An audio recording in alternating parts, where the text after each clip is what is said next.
Hello, good evening. This is your mentor. We are here to revise Amines chapter 13 according to the old book.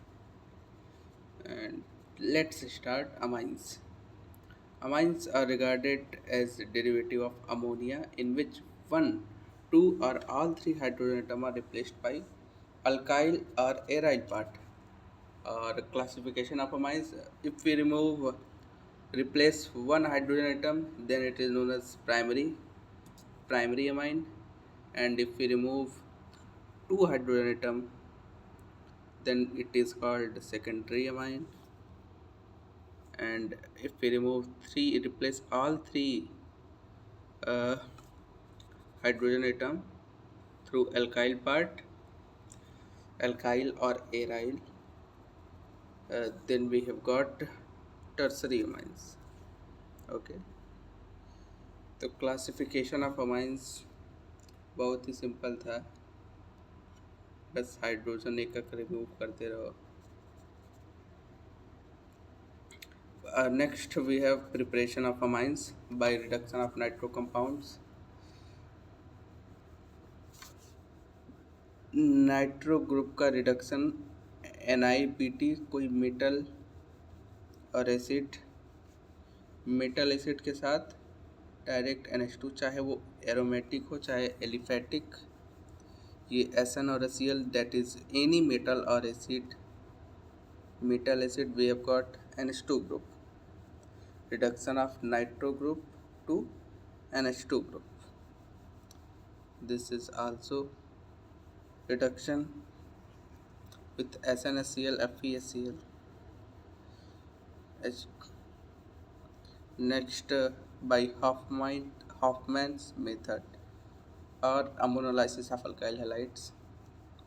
सबसे पहले primary amine को RX के साथ R2NH, फिर RX के साथ R3NH टर्सरी, फिर RX के साथ quaternary ammonium salt. Next, the free amine can be obtained from ammonia salt by treatment with strong base. Ammonia को स्ट्रॉन्ग बेस के साथ ट्रीट करेंगे. पहले RX के साथ तो RNH3 plus X minus by Hoffmann, और next strong base and that is NaOH के साथ प्राइमरी अमाइन बना देगा.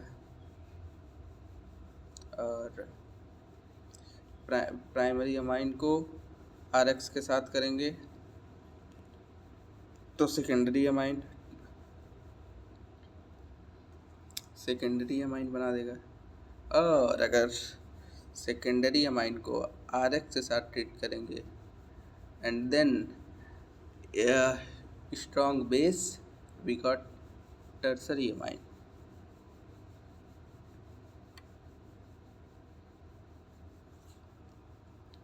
Next order of reactivity of halides, that is iodine, bromine, then chlorine. Larger the size of halogen atom, easier is the cleavage of RX bond. Basically, limitations of Hoffman's method. This method gives mixture of amines which are difficult to separate in laboratory. Laboratory में इसको separate करने में बहुत ज़्यादा difficulty आती है, और एक ही मेथड है, that is Hoffmann's method. Okay, then ammonia is taken in excess, primary amine is formed as main product. Next, second point, when alkyl halide is used in excess, quaternary ammonium salt is formed as main product. Method is not suitable for preparation of aryl amines because aryl amines are relatively less reactive than alkyl halides towards nucleophilic substitution reaction. Okay, by reduction of nitriles. Nitrile का reduction NaHG और C2H5 या तो H2Ni या strong reducing agent, इन सब से तो एक chain बढ़ते हुए, जैसे साइनाइड है तो RCH2NH2, इन तीनों रिएजेंट के प्रेजेंस में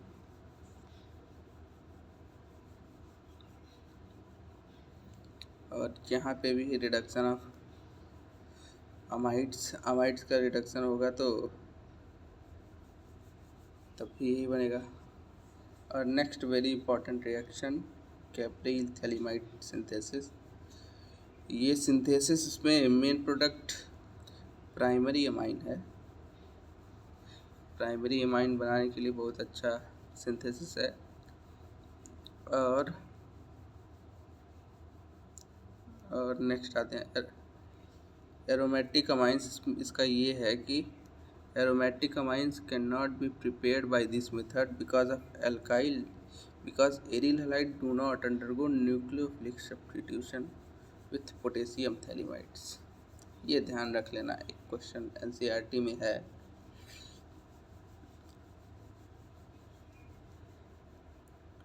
और हॉफमैन ब्रोमाइड डिग्रेडेशन देख लो, RCONH2 Br2 और 4NaOH। Then we got RNH2 with side product Na2CO3 plus 2NaBr plus 2H2O। Next, physical properties of amines। First of all, solubility. Lower aliphatic amines is soluble in water because they can form hydrogen bonding with waters. Yes, solubility decreases with increase in molar mass of amines due to increase in size of hydrophobic group। solubility घटेगा, the solubility घटेगा molar mass बढ़ाने पर। Molar mass बढ़ाने पर solubility घटेगा क्योंकि hydrophobic group का size बढ़ता है।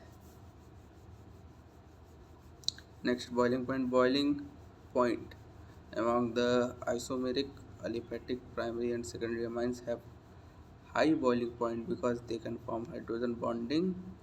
Tertiary amines cannot form hydrogen bonding due to absence of, क्योंकि प्राइमरी अमाइन में 2 हाइड्रोजन है, सेकेंडरी अमाइन में 1 हाइड्रोजन है और टर्सरी अमाइन में तो कोई हाइड्रोजन ही नहीं है, इसीलिए इसका ऑर्डर ये हो जाएगा primary, secondary and tertiary. Next, chemical properties. इसमें बेसिसिटी देख लीजिएगा, आप लोग पढ़ लीजिएगा। बेसिसिटी की बात करेंगे, पीकेवी एक NCERT में टेबल दिया हुआ है, वहाँ से देख लीजिएगा।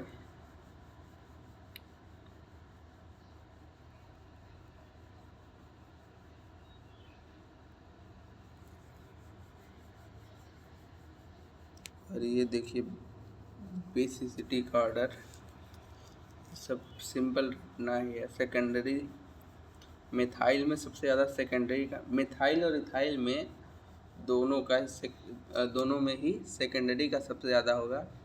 उसके बाद मिथाइल छोटा ग्रुप है तब प्राइमरी आएगा, उसके बाद फिर टर्सरी, फिर अमोनिया। और इथाइल में सबसे ज़्यादा सेकेंडरी का, फिर टर्सरी, बड़ा है तो tertiary and primary, then NH3।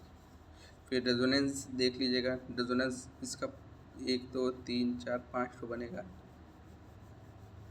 ये भी पूछ लेते हैं। और सॉल्वेशन इफेक्ट के कारण सबसे ज़्यादा यहाँ पे दिया हुआ है प्राइमरी, फिर सेकेंडरी एंड टर्सरी अमाइंस।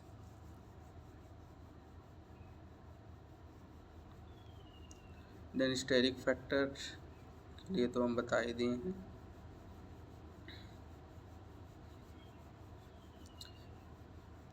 ये anilinium ion has only 2 resonating structure, ये भी पूछ सकते हैं, only 2 resonating structure anilinium ion.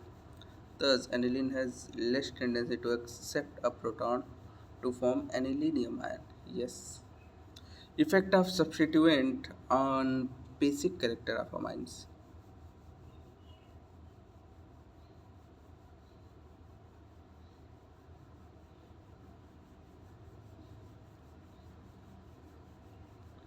reaction of amines, acylation reaction, that is RNH2 acyl chloride के साथ RNHCOR बन जाएगा सब्स्टिट्यूटेड अमाइन। नेक्स्ट कोई other amine with acid anhydride के साथ, देन सब्स्टिट्यूटेड अमाइड, इसमें अमाइड उसमें भी amide.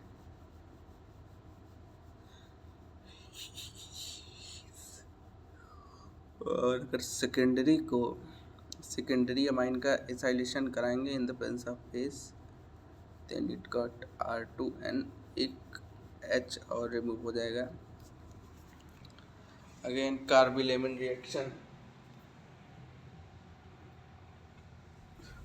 This is the synthesis of, इसको आइसोसाइनाइड टेस्ट भी बोलते हैं, कार्बिलेमिन रिएक्शन को आइसोसाइनाइड टेस्ट। इसमें CHCl3 और 3KOH और RNC बनता है, और ये सिर्फ प्राइमरी अमाइन ये टेस्ट देता है, isocyanide test. Secondary and tertiary amines do not give about test. Next reaction of primary amine with nitrous acid, ये तो बहुत ज़्यादा बार आप लोगों ने देख लिया है। N2+Cl- फिर ऑयल कर देंगे ROH। सेकेंड एरोमेटिक अमाइंस के साथ फिर वही, फिर यहाँ कुछ अलग है। ये है हिंसबर्ग टेस्ट नाम से जाना जाता है, बेंजीन सल्फोनिक क्लोराइड नाम से इसे जानते हैं। प्राइमरी अमाइन का HCl को रिप्लेस करके वहाँ पे जुड़ जाएगा, तो N alkyl benzene sulphonamide that is soluble in alkali, ये प्राइमरी अमाइन के साथ है। प्राइमरी अमाइन सेकेंडरी अमाइन के साथ एक H यहाँ से रिप्लेस करके Cl को हटा करके वहाँ पे जुड़ जाएगा, और ये सेकेंडरी अमाइन के साथ insoluble in alkali, insoluble in base as well as. और टर्सरी अमाइन ये नहीं देता क्योंकि यहाँ पे H है ही नहीं, तीनों तरफ R ही अल्काइल या एराइल पार्ट लगा हुआ है, इसी कारणवश H के ना होने पर ये रिएक्शन नहीं देगा। हाइड्रोजन कोई है ही नहीं तो क्यों रिएक्शन देगा। देन ब्रोमीन वाटर के साथ एनिलीन का रिएक्शन, 3 मोल Br2 लगता है, ये ध्यान रहे, 2,4,6 ट्राइब्रोमो एनिलीन। आप लोगों को अल्कोहल फिनॉल ईथर में मैंने पिक्रिक एसिड वगैरह के बारे में नहीं बताया था, शायद बताया होगा, नहीं बताया होगा तो अगर एक सेशन अभी मैंने इसको देखा तो मुझे लगा वो छूट गया है क्या, शायद मेरे नोट्स में नहीं था, बट बता देंगे पिक्रिक एसिड के बारे में। आप लोग NCERT वगैरह पढ़ते रहिए, क्योंकि NCERT is the key to success in any exams. And then एक सेशन और हम ले लेंगे, जो छूटा हुआ रहेगा वो उसको हम कवर अप करा देंगे, और मैकेनिज़्म भी बता देंगे आप लोग को, जो भी ज़रूरत होगी, जितनी भी होंगी मैकेनिज़्म वो सब बता देंगे कॉपी पे अच्छे से। चलिए ठीक है, कोई बात। और अगर डाइल्यूट HNO3 के साथ करते हैं, लेकिन बता देना डाइल्यूट HNO3 के साथ करते हैं तो ऑर्थो पैरा का मिक्सचर देता है, और अगर कॉन्सनट्रेटेड HNO3 के साथ करते हैं तो पिक्रिक एसिड दे देता है। उसको डिटेल्ड में हम बताएंगे कॉपी पेन के साथ, ऐसे नहीं बता सकते ना, इसे लिखना उखना पड़ेगा, इसे बता देंगे। फिर देखिए नेक्स्ट एनिलीन का रिएक्शन एनहाइड्राइड के साथ इन the presence of pyridine, we got NHCOCH3, oh my god, basically bromine को पैरा पिलाने के लिए ये रिएक्शन कराया गया है, क्योंकि अगर डायरेक्ट ब्रोमिनेशन कराएंगे तो ये मेटा प्रोडक्ट देगा, मेटा पे ब्रोमीन जुड़ जाएगा, इसीलिए ब्रोमीन को मेटा पिलाने के लिए पैरा पिलाने के लिए ये रिएक्शन कराया गया है, ये वाला। तब ये डीएक्टिवेटिंग नहीं ये शो करेगा ना। And then we got OH- 4 bromoaniline. और ये डेटा याद भी, लेकिन याद तो वैसे ही हो जाएगा। सबसे ज़्यादा 51% पैरा पे, फिर 47% मेटा, और 2% सिर्फ, मात्र 2% ऑर्थो। और कहीं जगह सबसे ज़्यादा ऑर्थो पैरा पे ही रहता है, लेकिन इस बार मेटा पे भी अच्छा खासा यील्ड है, आप लोग देख सकते हैं 47% is not very less yield. और देखिए nitration by protecting the NH2 group by acetylation reaction with acetic anhydride. अगर नाइट्रेशन भी कराना हो, डायरेक्ट नाइट्रेशन इसका होगा नहीं, क्योंकि नाइट्रेशन स्ट्रॉन्ग बेस के प्रेजेंस में होता है। उस समय aniline is protonated to anilinium NH3+ में चला जाएगा, इसीलिए नाइट्रेशन डायरेक्ट नहीं करा रहे हैं।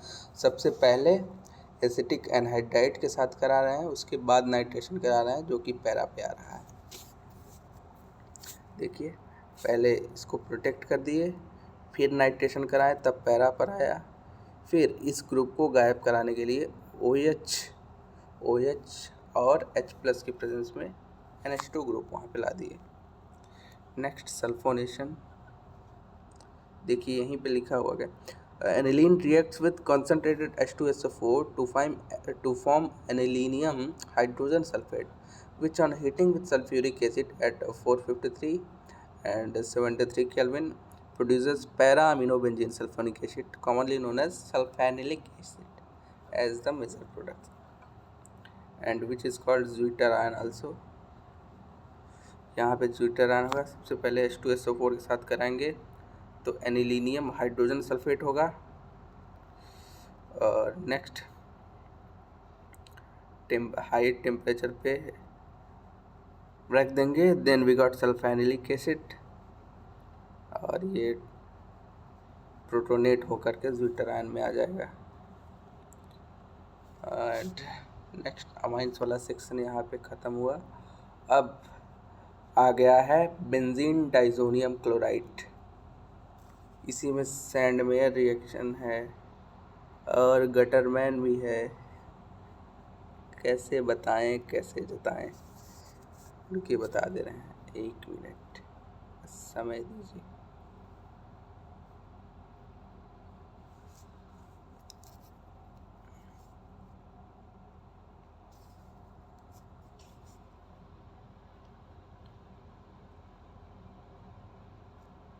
यहाँ तक सैंडमेयर रिएक्शन है, लिख लीजिएगा आप लोग। यहाँ तक सैंडमेयर है, और ये तीनों गटरमैन है, क्योंकि यहाँ पे Cl नहीं दिख रहा है। जैसे यहाँ पे CuCl और HCl, CuBr और HBr, CuCl और यहाँ पे देखेंगे आप लोग तो Cu एंड डायरेक्ट HCl है, Cu और HBr है। तो याद करने का तरीका रहता है कि यही गटर में बह जाता है, तो इसीलिए इसको गटरमैन रिएक्शन के नाम से जानते हैं, और इसको सैंडमेयर के नाम से जानते हैं। ये गटरमैन है, ये सैंडमेयर है, और ये बाकी रिएक्शंस बेंजीन डाइजोनियम क्लोराइड के साथ HBF4, then we got N2+ BF4-, and in the presence of by heating we got fluorobenzene, and fluorobenzene can't be prepared from sandmeyer and gutterman reaction, you have to also remember। and diazonium साथ के साथ diazonium, अरे BDC benzene diazonium chloride, इतना बड़ा नाम हम ले लेंगे, बस BDC हम बोलेंगे, अब समझ लेना। BDC के साथ H3PO2 प्लस H2O को कराएंगे तो सिर्फ बेंजीन दे देगा, ओनली बेंजीन दे देगा along with N2 gas plus H3PO3 HCl। Then इसका ये फिनॉल मिल जाएगा, H2O बॉयल के साथ कराएंगे H2O के साथ तो फिनॉल मिल जाएगा। फिर इथेनॉल के साथ कराएंगे फिर से बेंजीन मिलेगा और इथेनल भी मिल जाएगा। नेक्स्ट HBF4 के साथ N2 प्लस HBF4 माइनस फिर नाइट्रस एसिड के साथ नाइट्रोबेंजीन मिल जाएगा।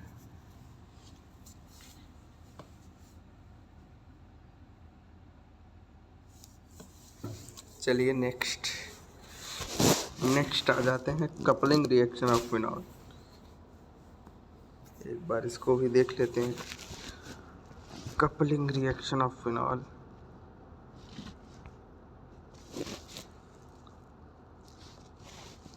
ये BDC है विथ फिनॉल, यहाँ से अटैक होगा, इसके H से Cl रिमूव होके इसके H से जुड़ जाएगा पैरा हाइड्रोक्सी एजो बेंजीन, ये this is azo para hydroxy azo benzene that is orange dye. और अगर इसको एनिलीन के साथ करेंगे तो पैरा अमीनो एजो बेंजीन मिल जाएगा आराम से। और इसी के साथ ये चैप्टर देखिए, एजो कंपाउंड यहाँ पे लिखा हुआ है, NN bond N double bond N bond को एजो कंपाउंड बोलते हैं। इसी के साथ हमारा अमाइंस वाला सेक्शन ख़त्म हुआ। मिलेंगे एक बार फिर से नई वीडियो में, बायोमॉलिक्यूल्स के वीडियो में। तब तक के लिए खुश रहें, आबाद रहें, जिंदाबाद रहें। धन्यवाद।